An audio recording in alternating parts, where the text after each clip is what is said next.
Saatnya kita ikuti Market Corner bersama Tommy Arno, praktisi bisnis online. 98.5 FM, Up Radio, The Leading Station. Market Corner ya hari ini ya. Jadi salah memasukkan liner ya, bisnis corner, harusnya Market Corner. Oke, baik. Selamat pagi, Adminia 98.5 FM, Up Radio, The Leading Station. Assalamualaikum warahmatullahi wabarakatuh. Kembali lagi hari ini saya Santi Rosari bersama Anda di awal pekan. Dan ini sepertinya rata. Pagi hari sudah hujan, mudah-mudahan air hujan memberikan berkah ini juga membuat semangat kita terus untuk bersama-sama belajar dan juga beraktivitas tanpa kendala ya. Kita langsung saja menyapa guru kita yang sudah ada di ujung Instagram. Ada Mas Tommy Arnold Fan, praktisi bisnis online. Mas Tommy, apa kabar? Assalamualaikum warahmatullahi wabarakatuh. Waalaikumsalam warahmatullahi wabarakatuh. Iya. Kabarnya baik-baik banget, Mbak. Alhamdulillah. Hujan juga ya di Jogja ya? Iya, hujan syahdu banget nih pagi ini. Syahdu banget, emang betul. Rasanya nggak pengen kemana-mana sih. Oke, seperti biasa Mas, kita akan ngobrol soal bagaimana sih mensiasati era digital ini menjadi sebuah semacam peluang untuk bisa mendapatkan penghasilan dari gadget yang kita punya khususnya ya. Jadi selama ini gadget tidak hanya untuk kasih tahu kabar doang, tapi sudah bisa menawarkan barang yang sehingga bisa menghasilkan sesuatu yang bisa membantu keuangan keluarga. Nah, hari ini membangun brand image perusahaan melalui konten. Bicara soal perusahaan sebetulnya bagaimana di bisnis online ini sebetulnya brand itu ya Mas ya, dan kepercayaan orang sih dengan brand itu, dengan konten-konten. Kadang-kadang memang suka latah ya, ada konten-konten yang suka membuat orang jadi banyak dilihat. Itu kayak semacam sebuah prinsip dari pemberitaan dulu, waktu zaman dulu ya, bad news is good news gitu ya. Nah itu orang-orang kadang-kadang latah di situ. Sehingga sebetulnya itu kalau bicara soal brand justru akan menjatuhkan dan mungkin bahkan membuat orang jadi tidak percaya. Nah, bagaimana ini Mas membangun brand image perusahaan melalui konten? Ya, jadi yang pertama harus disadari adalah tentang brand itu sendiri. Sebetulnya brand itu apa sih? Brand image itu apa sih gitu. Nah, banyak yang belum memahami secara full gitu kan. Sehingga akhirnya ya cuman latah-latah itu tadi kan, hanya ikut-ikutan gitu-gitu tanpa mengetahui apa sih sebetulnya ini, terus fungsinya buat apa juga gitu loh. Terus manfaatnya buat usaha apa gitu kan, manfaat buat usahaku, perusahaanku apa gitu. Nah, sebetulnya brand image itu kan secara mudahnya gini deh, kita itu mau mendapatkan kesan apa sih, baik secara perusahaan maupun secara produk kita gitu. Jadi kesan itu kan sesuatu yang tentunya yang dibangun harusnya positif dong, ya kan? Jangan sampai kita punya produk, punya perusahaan, tapi dinilai jelek oleh orang-orang gitu, terutama kepada calon-calon pelanggan kita nantinya gitu. Nah, jadi ketika kita nanti akan membangun sebuah brand image, ya tentunya kita akan menyiapkan banyak hal tentunya kan, apalagi ada dua jenis kan. Kesan terhadap produk, kesan terhadap perusahaan. Kemudian yang berikutnya adalah kesan terhadap pelayanannya seperti apa gitu, karena sudah ada produk nih. Orang begitu sudah menjadi atau membeli produk kita berarti apa? Harus di-maintain. Nah, maintain ini akan terkait dengan pelayanan, service gitu. Jadi service after sales-nya juga bagaimana? Itu juga kesan. Jadi satu kesatuan yang sangat complicated juga sebetulnya ya, dan itu harus dipelajari benar-benar nih. Jadi jangan cuman pokoknya aku upload gitu, pokoknya aku bikin konten yang tidak terkait dengan apa yang ingin kita diberi kesan oleh orang-orang gitu kan. Bahkan testimoni kita itu juga bisa memberikan kesan yang kuat terhadap produk dan pelayanan kita loh Mbak. Jadi jangan lupa gitu, orang tuh sekarang tuh sangat meneliti testimoni yang dia dapatkan gitu. Ini testimoni itu sampai sekarang nih ya, sampai sekarang tuh dipelajari loh Mbak. ini beneran asli atau testimoni yang Atau dibikin-bikin gitu. Itu sekarang sampai kayak gitu loh, calon pelanggan kita. Jadi ya berarti memang iya iya harus iya. kita harus benar-benar kompleks, harus benar-benar ya detail gitu kan.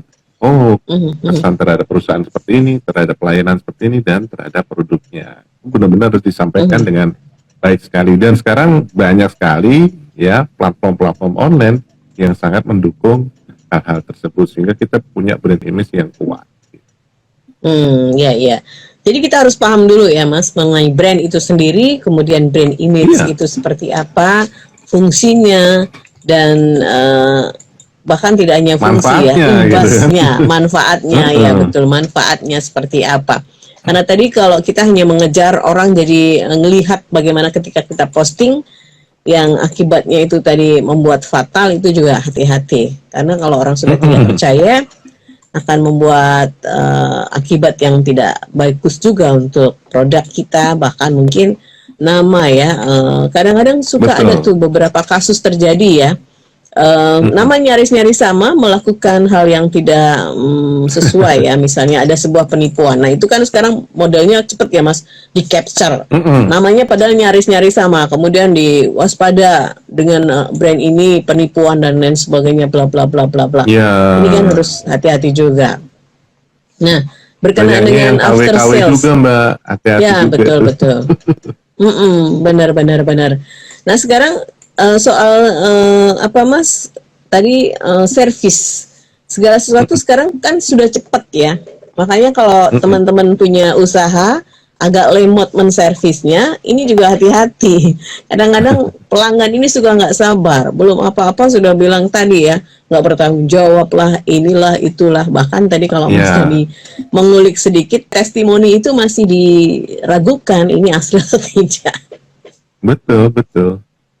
Ya karena kan Ya, sekarang jadi misalnya ada konsumen. jualan produk A gitu kan. Jualan produk Mm-mm. A ternyata ya dia sebagai pionir kan enak. Tapi ternyata yang ya kita sebut aja plagiat gitu kan. Ternyata yang produk Mm-mm. A1, produk A2 dan sebagainya juga banyak tuh. Akhirnya mereka main ambil testimoni tanpa izin gitu kan. Supaya Iya. karena aku juga jualan barang yang sama gitu. Ya Mm-mm. kenapa aku nggak membuat atau tanda kutip mencuri, mengutip Iya, testimoni yang sama juga, ya harusnya kan tidak boleh seperti itu. Nah, ya kan. betul betul. Dan itu nanti kalau Mm. orang sudah tahu, oh ternyata ini KW nih, ternyata palsu nih gitu kan. BP Mm. POM-nya ketika dibenarkan dia juga mencantumkan BP POM tuh. Ketika dicek BP Mm. POM-nya, loh kok ternyata perusahaannya beda gitu kan. Wah ini nggak benar Mhm. nih gitu. Nah, itu harus Oh iya hati-hati iya ya. iya. Betul betul betul. Harus benar-benar teliti ya, karena memang segalanya itu Mm-mm. dibangun dengan sebuah kejujuran. Tadi akan memberikan sebuah brand Iya, image yang bagus juga. Diawali betul. dari Anda, titik berangkat Anda seperti apa, begitu. Iya, itu dia. Nah, Mas Tom, ini memang butuh Mm-mm. proses waktu yang panjang ya. Segalanya tidak bisa dilakukan dengan instan. Bahkan proses Iya membuat mie dong. instan saja kan prosesnya panjang ya, dari packaging, dari tester dan lain-lain gitu ya. Nah, Mm-mm. idealnya berapa waktu ya Mas kita bisa membuat sebuah image bagus, kemudian dengan catatan postingan yang betul-betul menjaga itu Mas. Hmm. Sebenarnya tidak ada waktu yang spesialnya sih, Pakem? karena Mm-mm. masing-masing itu akan ada zamannya gitu. Seperti saya misalnya ya akhirnya apa namanya saya dikenal dengan Anu itu saya butuh 2,5 tahun tuh, butuh dua Anu setengah ya. tahun. Ya ya ya. Ya, dan itu setiap hari saya akan masukkan ke dalam postingan saya si Anu itu gitu, sehingga akhirnya Mm-mm. Anu itu sudah sama dengan Tommy kalau di dunia internet marketing ya, bukan secara umum Ya. gitu. Di dunia Mm-mm. internet marketing ya Anu sama dengan Tommy itu udah mulai mulai orang mulai paham, terus malah ya ada Ya. juga yang latah-latah ngikut-ngikut apa apa berkata-kata Anu juga seperti itu, tapi ya nggak apa-apa. Mm. Dan ketika saya ukur saya lihat itu saya kalau nggak salah 2,5 tahun tuh Mbak. Jadi 2,5 ya tahun. memang waktu itu harus ditempuh gitu, mau nggak ada yang instan Mm. memang. Sehingga apapun yang akan kita perbuat, terutama kita mau membangun sebuah brand image untuk usaha kita ya, apapun waktunya harus ditempuh kan gitu. Nah, salah Mm-mm. satu menempuhnya adalah dengan membuat kontennya, mempostingnya setiap hari. Bahkan setiap hari itu, saya waktu itu sehari 3 kali Mbak, pagi, siang, Mm. sore. Nah, kayak gitu. Wah, Waduh. kayak minum obat ya. Supaya orang tuh semakin cepat juga gitu kan. Ya kayak obat juga bener loh Mbak. Kamu mau Iya, sembuh iya, ya, iya. kalau mau sembuh jangan cuman pagi aja minum obatnya, pagi siang sore juga Hmm, supaya iya, iya, iya. daya Ikuti tahan aturan tubuh dokter. kita semakin meningkat. Ya, betul. Mm-mm. Jadi semakin sering orang akan semakin terlihat dan kemudian kita juga harus memperluasnya gitu. Ya kan, Mhm. memperluas supaya orang yang tidak hanya sekedar teman di sosial media kita juga mengerti. Ya. Nah, berikutnya adalah bagaimana membuat konten yang menarik. Nah, itu berikutnya. Mhm. Iya, iya. Jadi waktu ini tetap harus ditempuh karena ini menjadi sebuah jarak yang tidak bisa ditampik ya Mas ya. Wah ini Iya, Kang sukses itu nggak Dani bisa ada yang ngukur underscore itu. Kang Dani underscore Kang Japan. Dani. Anu udah terdengar ke Jepang loh. Anu. Jadi kita Mas Anu aja ya. Ini juga menjadi sebuah unik ya Mas ketika menyebut Mm-mm. nama Anu itu kan anunya anu itu loh maksudnya. Apakah kita juga harus membuat sebuah konten artinya yang agak menggelitik tetapi tidak jauh dari brand yang mau kita bangun Mas, dan orang jadi mudah apa ya menangkap, kemudian ini bisa langsung ter-encourage ya di bawah alam sadar orang yang Betul, melihat karena itu betul. terus-terusan kayak di apa ya kayak di push gitu ya. Betul, betul kan. Nah, kan Mhm. sekarang banyak sekali kita lihat nama-nama produk itu juga, ya ini kita sebut aja ya, es Nggak teh apa-apa. Indonesia. Itu Nah, paling gampang banget kan. benar benar Nah, benar. jadi ya salah satu seperti itu, terus Es teh di sekarang semua yang warung paling ada baru loh nih. padahal Mas. Nah, tapi ini dijadikan merek kan. Jadikan Ah, merek tuh luar benar-benar. biasa banget. Mhm. Terus di sekitar wilayah dekat saya tuh ada sebuah minuman juga, itu ada haus. Wah, itu luar Hmm. biasa juga. Dan itu Kalau haus sangat ya ramai minum banget. benar-benar. Oke, oke. Sangat ramai banget karena Mhm. padahal itu tempatnya kecil banget loh Mbak. Hmm. Minumannya Gitu. macam-macam. Jadi minumannya macam-macam. Oke. Oh Tapi iya keren iya sih. iya. Ya, jadi seperti itu. Benar-benar. Iya, saya ST Indonesia juga perasaan di mana-mana ada ST ya. Itu Ada, tapi sudah bentuknya udah beda enak gitu ya. banget sih. Enak banget.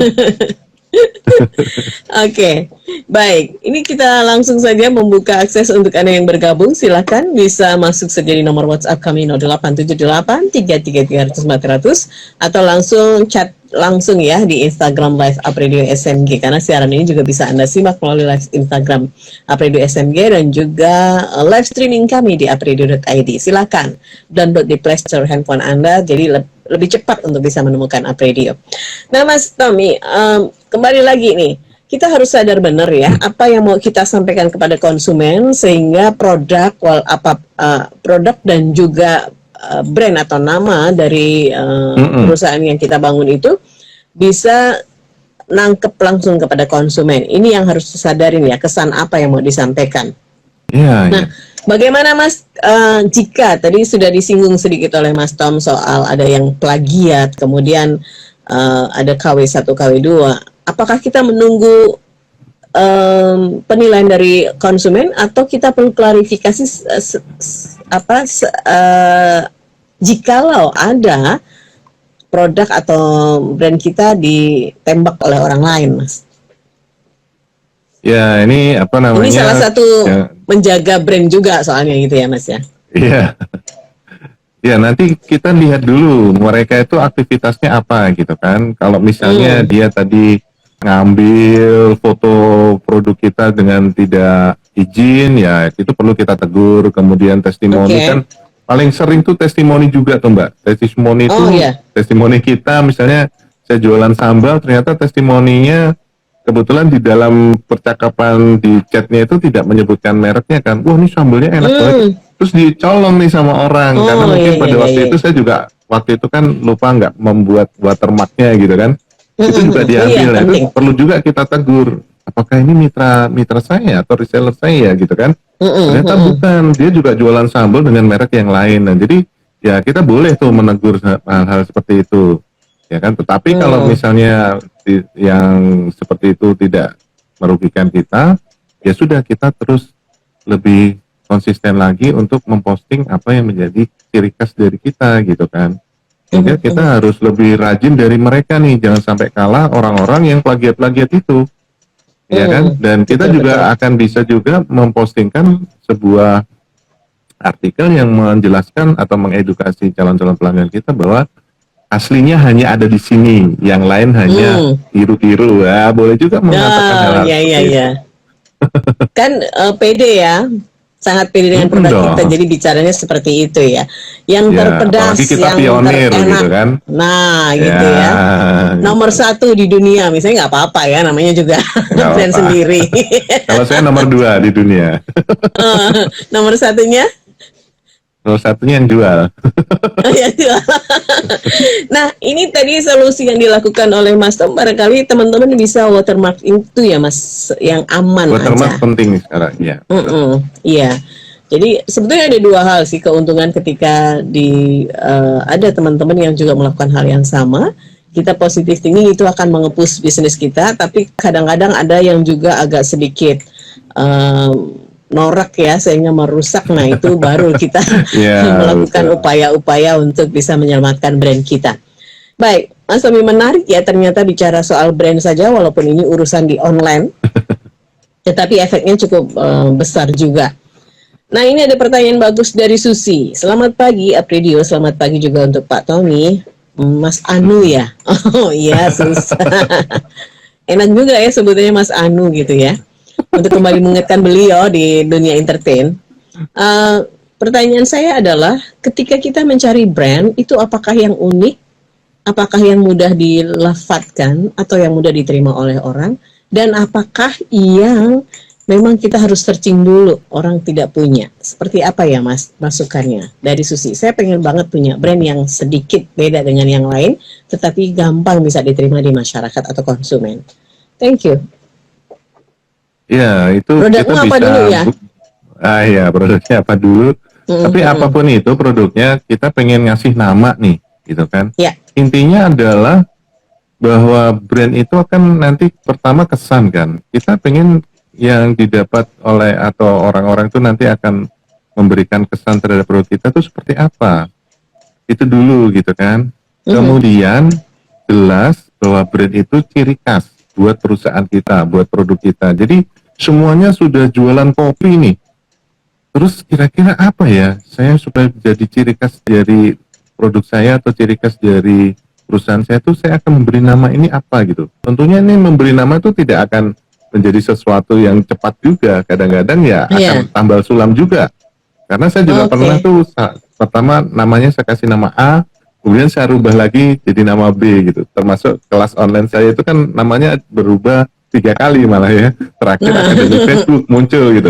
Sebelum-sebelumnya tuh tidak seperti itu namanya. Tapi nggak apa-apa, karena itu sebuah proses juga kan.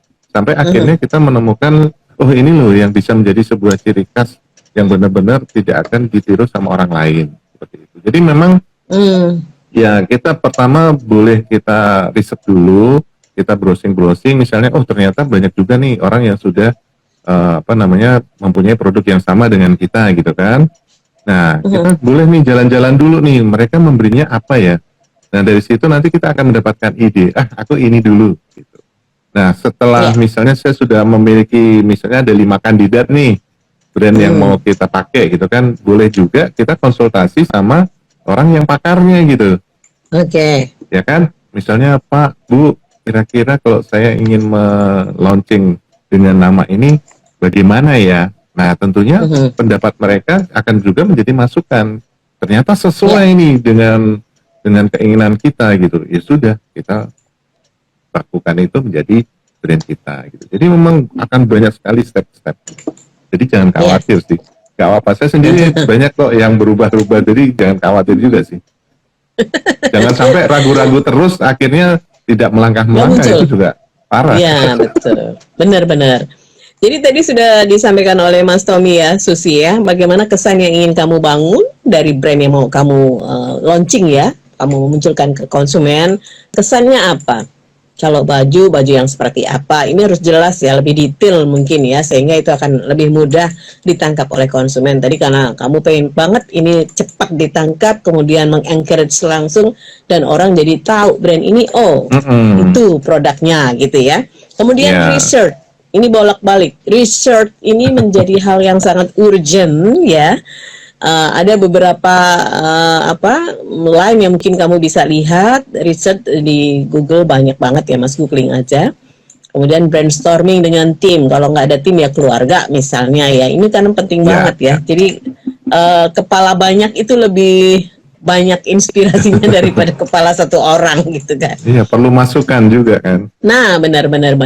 Brainstorming bisa dilakukan, and then sisi berikutnya konsultasi dengan ahlinya. Ini karena kadang-kadang pakar itu lebih bisa bukan merusak durung winara ya Mas, tapi bisa jeli ya ketika kata ini masuk. Benar, namanya juga pakar gitu ya. Silakan Kan Sisi ya. melihatnya lebih luas gitu kan. Nah benar, dan visioner banget. Nah ini 3 hal ini bisa kamu lakukan, sehingga yang penting adalah kamu munculkan dulu brand apa yang ingin kamu kesankan. Tadi sudah ada research, langkah-langkah ini mungkin akan bisa membantu kamu untuk memunculkan brand yang pertama. Kalau kamu ada Mas perubahan gitu ya, itu bisa saja. Mas Tom aja yang sekarang sudah dibilang pakar ya, itu beberapa kali kan merubah, sampai 3 kali tadi disebut kelas online-nya. Yes, gitu ya Sus, selamat mencoba, dan kita nanti nunggu deh brand apa yang kamu sudah hadirkan. Kita bantu blast di sini. Halo Susi, brand ini gitu ya. Deno_Sutrasi, terima kasih sudah bergabung. And then juga kita menyapa Narko_Ho, and then ada Willy.SMA, David Puspawardoyo, terus ada Bingeh_leader, and then juga Aditya Rizala. Oh iya. Wah, apa kabar Pak Suhu Adit? Boleh kapan-kapan sharing ke sini ya Pak Aditya ya. Terima kasih. Dan juga ada Kang Dani di Jepang, from Japan. Kang Dani ngomong pakai Jepang dong, nanti aku bacain. Kampung Inggris Semarang juga, terima kasih. Ini belajar bahasa Inggris di Semarang, sudah ada Kampung Inggris ini di Gunung Pati ya. Terus juga ada Megawati APT ya. Ada juga Rosakti. Wah, ini banyak nih murid-muridnya Mas Tommy. Waduh, Rosakti mah pakar kartu kredit itu, Suhu. Oh iya. Oke, terima kasih. Ada juga Ishulatin_F. Ini ada Milvilanons 005. Terus Putra Putri siapa nih? Pokoknya semuanya deh ya, selamat bergabung saja. Nah Mas Tom, kembali lagi, ini sudah ada yang bertanya. Kita akan buka lagi WhatsApp-nya dari 0815602 sekian dari Adi. Selamat pagi. Saya salah satu orang yang suka banget bisnis momentum. Maksudnya mungkin pas musiman kali ya bahasanya ya. Iya. Dan agak susah memang ya Mas untuk menangkap momentum sebelum menjadi tren. Nah, ada nggak Mas tip-tip khusus atau kiat-kiat khusus kita bisa mengembangkan usaha walaupun bisnisnya adalah bisnis momentum? Terima kasih. Brandnya apa ya Mas untuk saya? Oh, dia nanya brand juga.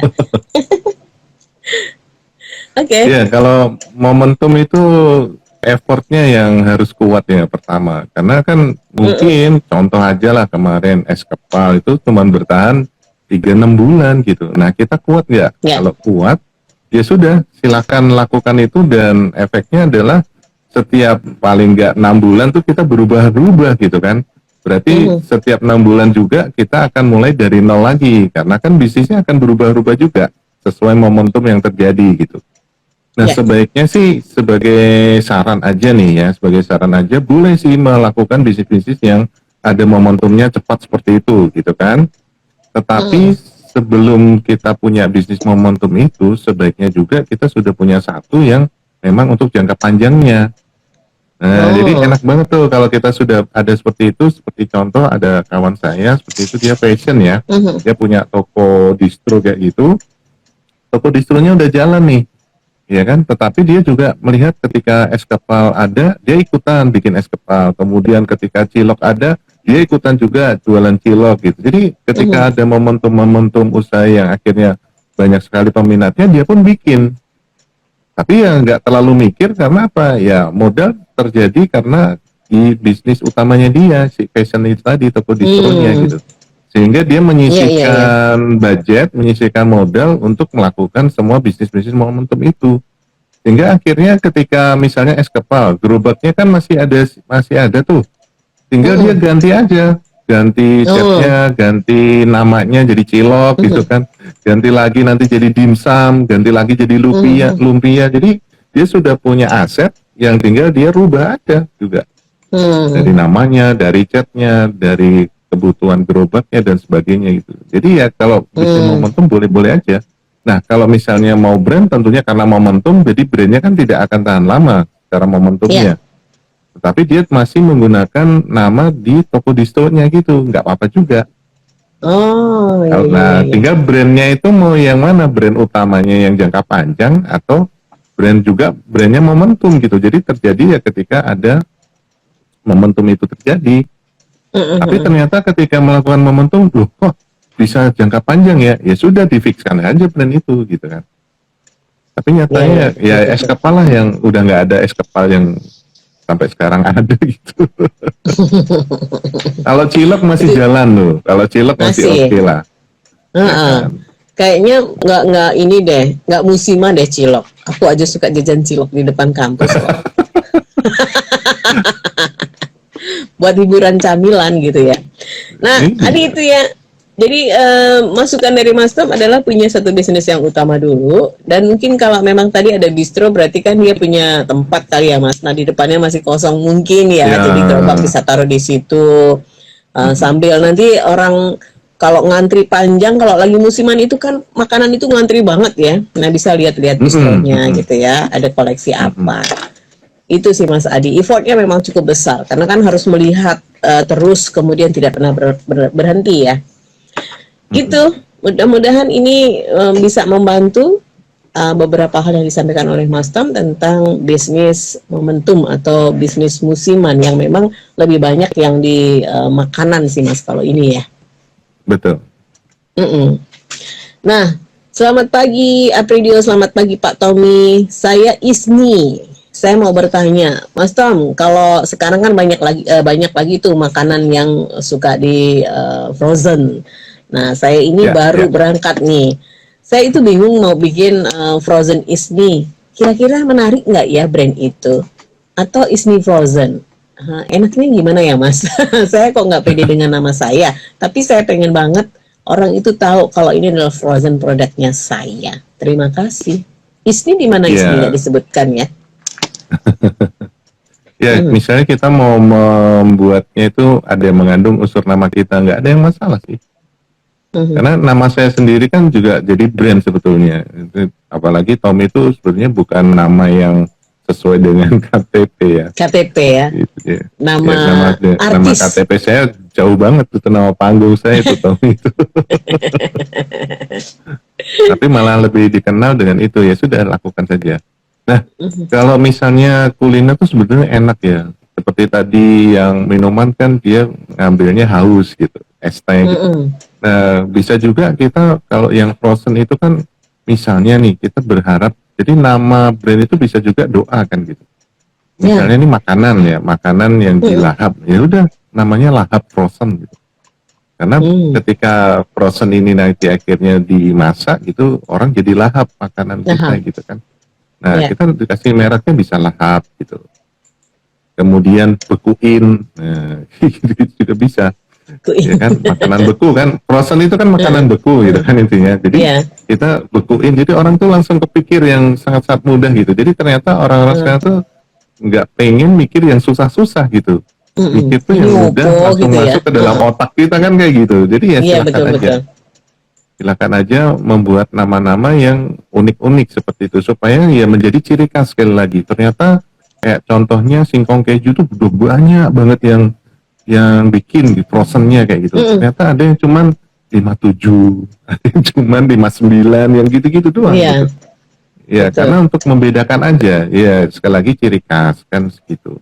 Kemudian ya supaya kita juga mendapatkan kesan yang benar-benar bagus sehingga akan mendongkrak omset yang akan kita peroleh nantinya. Jadi ya silakan mau menggunakan nama kita juga boleh, menggunakan nama kita juga boleh, silakan, nggak ada ini. Tapi akan lebih baik lagi kalau nama yang akhirnya kita posting, kita edukasikan kepada orang-orang tuh membuat mereka juga, ih apaan sih ini?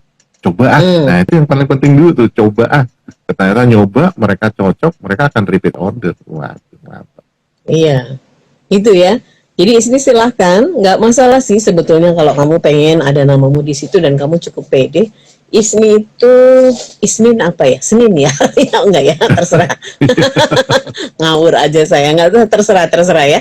Jadi tadi yang penting adalah orang jadi sudah Isni frozen, sudah ada frozennya, berarti itu adalah produk frozen yang ditawarkan oleh Isni gitu ya. Nah seperti apa frozennya? Karena saking udah banyak banget sekarang produk frozen ya Mas. Banyak banget. Seperti apa? Tadi kalau saya ingat soal apa Mas yang pohong itu kan yang 59 ya, 5 berapa gitu ya, itu yang dicari gitu ya, dan itu yang dicari. Bahkan itu yang bagus-bagus di package itu harganya beda, yang remuan itu juga sekarang dicari loh Mas. Juga, iya betul. Betul. Kan ya kan? Betul banget. Coba. Karena orang udah trust banget dengan brand itu dan memang kualitasnya bagus. Jadi sekali lagi kualitas produk ini yang utama membuat orang jadi tambah yakin dengan brand yang Anda tawarkan. Begitu Isni. Baik Mas Tommy, apa yang mau disimpulkan dari perbincangan kita hari ini Mas tentang membangun brand image perusahaan melalui konten? Ya, brand image itu juga nanti kan akan terkait juga dengan logo. Nah ini juga tidak bisa diabaikan ya, dan jangan sekali-sekali kita itu terlalu idealis. Mendingan kita ketika akan membuat logo, kita harus ada ahlinya, ahli desainnya gitu. Kita pasrahkan ke dia supaya powerful. Tidak karena saya pengennya bikinnya kayak gini ya boleh saja sih, tapi supaya nanti akan membuat jangka lama dan powerful ya sebaiknya kita pasrahkan kepada ahli desainnya gitu kan. Saya juga seperti itu karena saya juga nggak bisa ngedesain. Ya saya pengennya saya seperti ini. Terus kira-kira gimana? Nah ternyata biasanya ahli desain ini akan memberikan saran juga. Mas kalau kayak gini kurang cocok nih, sebaiknya begini dulu karena kan ini pemula nih, startup. Bagusnya tuh logo yang begini, warnanya saya maunya gini, bisa masuk nih, nanti saya akan tambahkan seperti ini. Nah, jadi itu akan lebih powerful lagi. Kemudian tetap kita ketika ingin membangun brand image, karena itu adalah nanti akan menjadi ciri khas, ya kita tuh pengen dikenal sebagai apa dulu, kesan yang akan kita lontarkan kepada audiens itu seperti apa. Nah, supaya ciri khasnya ini bisa masuk nantinya, ini harus disesuaikan dulu dengan apa target market kita. Target market kita ternyata anak muda. Ya, boleh dong kita berikan nama, mohon maaf, misalnya agak sedikit lebay gitu, kayak tadi haus, es teh, sang pisang itu kan sebenarnya agak lebay, tapi ya karena dia target marketnya ke audiens yang muda, nggak apa-apa, masuk aja, ya kan? Segmennya ini yang harus kita perhatikan juga. Kemudian kalau misalnya segmennya ternyata orang tua gitu target marketnya, berarti yang akan lebih premium juga namanya kan, nggak sembarangan dong, ya kan, seperti itu. Jadi ya silahkan belajarlah itu. Kemudian karena sekarang nih informasi yang seperti ini untuk meningkatkan atau membangun brand image ini ada semua nih di sosial media atau di internet itu banyak banget. Nah silahkan dipelajari seperti itu. Nah boleh juga karena di sini juga banyak sekali susu yang terkait dengan brand, seperti Pak Subiakto misalnya, Mas Arto Biantoro gitu. Nah silakan belajar sama mereka kayak gitu. Pasti teman-teman akan mempunyai ide dan masukan yang bagus banget. Iya, baik itu tadi ya. Jadi berbicara tentang konten juga ini harus sesuai dengan segmen yang mau dituju sehingga tadi brand Anda tepat sasaran. Jadi kalau segmennya orang yang old gitu ya atau adult gitu, tapi Anda terlalu lebay ya susah juga ya. Baik, terima kasih sekali. Terima kasih sekali Kak Anu yang sudah masuk dalam Market Corner hari ini dengan membangun brand image perusahaan melalui konten. Mudah-mudahan apa yang sudah disampaikan oleh Mas Tom tadi banyak memberikan insight untuk teman-teman yang sekarang Amin. sudah berada di dunia online maupun akan belajar masuk ke dalam bisnis dunia online. Terima kasih Mas Tom sekali lagi, jaga kesehatan, salam untuk keluarga, sampai ketemu minggu depan ya dengan tema yang lain. Assalamualaikum warahmatullahi wabarakatuh. Waalaikumsalam warahmatullahi wabarakatuh. Disiarkan langsung dari Menara Universitas PGRI. Up Radio. Jalan Sidodadi Timur, nomor 24 Semarang. Inilah 98.5 FM. Up Radio, the mini station.